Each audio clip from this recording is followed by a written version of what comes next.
The movie begins with a young former downhill ski champion, Sophie Scott, living a blind life with her mother after being diagnosed with a disease years ago. Her Olympic dreams are dashed when she is diagnosed with retinitis pigmentosa, a degenerative eye disease causing blindness. Since giving up her skiing dream, Sophie has turned to cat sitting for wealthy clients to make money. Following a recent cat caring appointment, she is now sneaking out of the house without telling her mother. And because of her blindness, she gets frustrated and insists on handling all of her work without assistance from anyone. When Sophie is about to leave the house, her mother stops her and demands the purpose of going alone outside. Sophie makes excuses about going to cat sit, but after checking her account, her mother asks about a large amount of money she has in there. The mother accuses her of having a sugar daddy, but she quickly tells her mother that the money comes from the tips she gets from cat sitting for wealthy parents. With her mother satisfied, Sophie leaves the house to hail a cab and head to her next cat sitting job.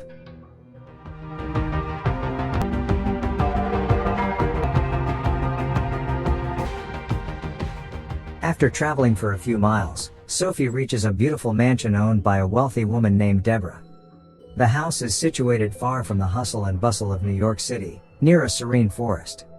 Deborah greets Sophie and introduces her to the house security alarm and her beloved cat. Deborah is going on vacation to celebrate her recent divorce, and Sophie is the only one who responded to her cat sitting job posting in a short period of time. As soon as Deborah leaves the house, Sophie quickly puts a tracking device on the cat's neck and video calls her friend, Cam, for a proper view of the house.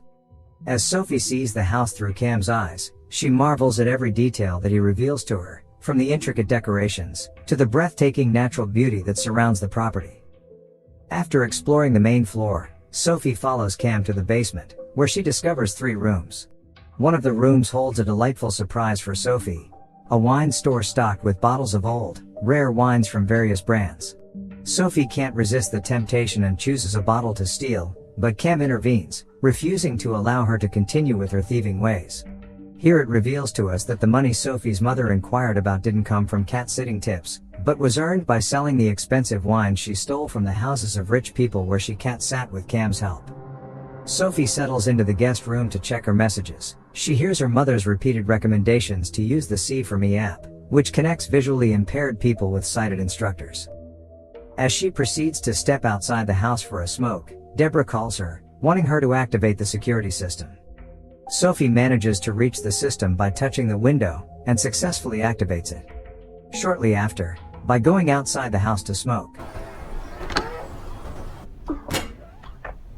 Sophie realizes that she has accidentally locked herself out, with no one around to help her, and she frantically calls her friend Cam for help. Unfortunately, Cam doesn't pick up, leaving Sophie with no other choice but to download her mother's recommended See For Me app. With the app installed, Sophie contacts the first available instructor, who advises her to seek help from her neighbor. Frustrated by the distance to the nearest neighbor, Sophie hangs up. She then decides to contact a new instructor, Kelly, a tactical gamer from Florida. After realizing there is no easy way to unlock the front door, Kelly suggests finding another entrance on the ground floor. Although Sophie is determined to do it by herself, Kelly guides her to another sliding door that can take her inside the house. With Kelly's instructions, Sophie manages to open the door and enter the house again, but triggers the security alarm in the process. She immediately rushes to turn off the alarm, and manages to shut it off on time. Thrilled with the success of the See For Me app and Kelly's guidance, Sophie makes sure to save Kelly's contact as a priority. As she settles into bed later that night, she tunes into the Paralympic skiing, where she's reminded of her dream to become an Olympic skier. Her friend Cam even urges her to consider the Paralympics with him, where he will act as her seeing guide, but Sophie remains uncertain, still haunted by her shattered aspirations that overthrew the dream she lived for. When she finally falls asleep, we learn that someone has been keeping an eye on the mansion. An intruder slips into the mansion undetected, disabling the security system to let his accomplice in. With the coast seemingly clear, the robbers bring out their heavy drills and shining lights to make their way toward Deborah's prized possessions. Just as they approach an expensive painting and put it away, it exhibits a clear wall behind which, in reality, hides a secret locker there. But before they can seize their treasure, Sophie stirs from her slumber, jolted awake by the commotion. She steps out of her bedroom to investigate and starts looking for the cat. The girl pulls out the tracking device, which emits a tiny beep when she taps the button on the app. Meanwhile, the robbers are trying to be as quiet as possible when they suddenly hear a faint beeping sound, and panic sets in. As Sophie follows the sound, she has no idea that the robber is doing the same. In the search, Sophie and the robber are about to face each other, but Sophie's luck saves her by keeping her away from the site where the robber goes. In the meantime, the other robber puts a device on the wall, and opens it only to unveil a secret locker worth $7 million.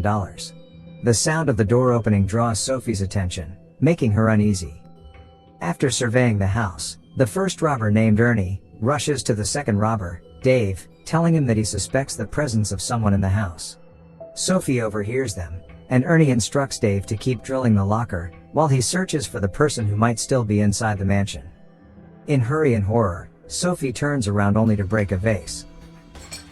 This lures Ernie to her location, but she manages to run away before he arrives there. The breakage of the vase confirms the presence of another person in the house, resulting in Ernie speeding up his search before the person calls the cops. By finding the safe spot, Sophie immediately informs cops of the intruders, but as the police are going to take a long time because of the house's location, Sophie opens "See for Me" out of horror, and approaches Kelly again for assistance.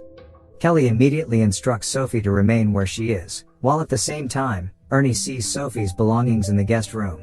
Sophie, who is now in a panic, denies listening to Kelly, and walks randomly into the house to find the way out.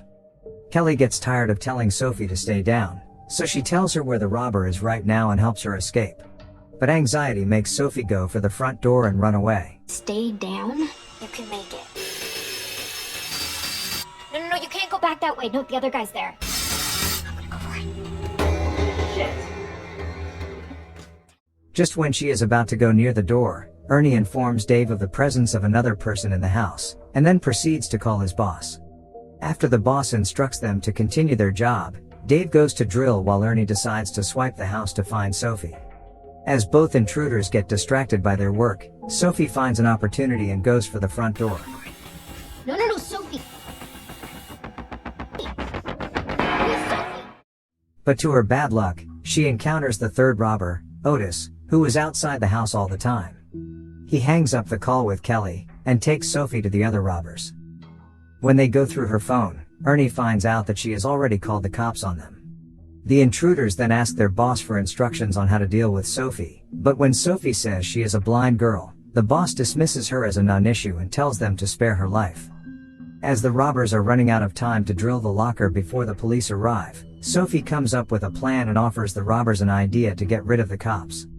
However, in return, they have to give her a share of $7 million hidden in a safe in the wall. When robbers doubt the blind girl, she shows the wine bottle she was stealing from Deborah's house, and was going to sell elsewhere. Sophie then calls 911 a second time to cancel her initial report, but according to the operator, the police have to respond even after a false alarm is reported. Hearing this, they all get rid of the tools they used to break in, and turn off the lights before the police arrive. After a while, a police officer comes to check on the house and make sure everything is okay. Deputy Brooks strides into the house to check on Sophie, her eyes darting around the room, searching for any signs of trouble. Sophie remains tight-lipped about the intruders, despite Brooks's persistent inquiries. Just before Brooks leaves, she tries one last time to ask Sophie about the intruder, but Sophie keeps claiming that it was a false alarm. Then, all of a sudden, the operator abruptly informs the officer that Kelly has submitted a report from a blind girl, exposing Sophie's falsehood.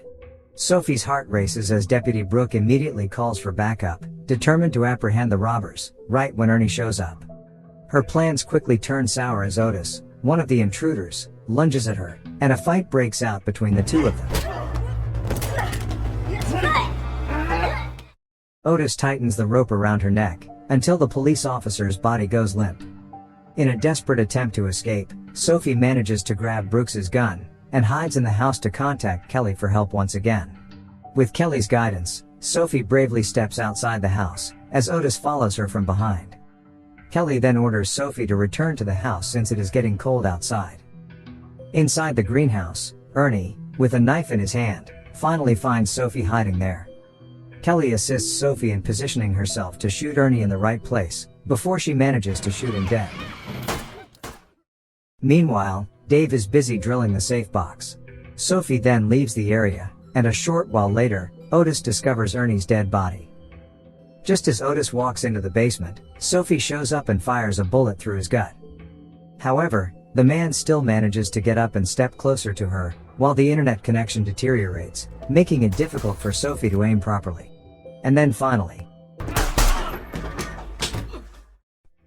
at this point, Dave, who is still working with the drilling, is the only remaining robber inside the residence. At the same time, Sophie's phone battery only has 5% left, and Kelly helps her take down the third robber. She fires the first shot, but it misses, and as she prepares to fire the last shot, her phone dies, leaving her alone with Dave. After the call with Kelly abruptly ends, Sophie remains fixated on Dave, and tells him to wait until the police arrive. Realizing Sophie's blindness, Dave attempts to snatch his share of the money and make a run from the place. He ignores Sophie's repeated warnings, and continues to move toward his bag. Sophie tries to stop him, but Dave's movements trigger her instincts, forcing her to warn him for the last time. Dave surrenders by dropping to his knees, but his true intentions become apparent as he reaches for Deputy Brooks' taser. Fortunately, Sophie reacts and fires at him before he can pull the trigger. With all three intruders defeated, Sophie hears Dave's phone ringing, and she tells the boss, Rico, that the job is done. Afterward, she doesn't want to miss the chance to steal, so she goes to the locker to take some of the money for herself while she waits for the police. But little does she know that Rico is waiting outside. The boss then decides to take matters into his own hands, and make a surprise entrance, much to Sophie's horror. Here, we find out that Rico is Deborah's ex-husband, and he hired all three of the robbers to break into the safe to steal his money back from his wife. Rico also reveals that Deborah didn't know the safe or the money was in the house, and he proposes that Sophie keep quiet about it and join forces with him to split the money. However, Sophie's hesitation triggers Rico to take drastic measures. The man pulls out his gun, and begins chasing her throughout the house. As Sophie scrambles to evade Rico, she hides in the kitchen.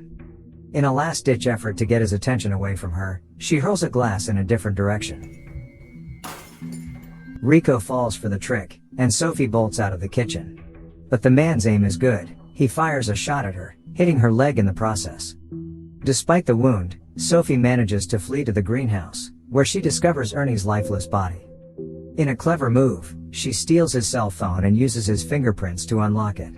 She then dials Rico's number, and reveals his location when his phone starts ringing. Sophie seizes the opportunity to turn the tables on him, and quickly opens fire, seriously injuring Rico.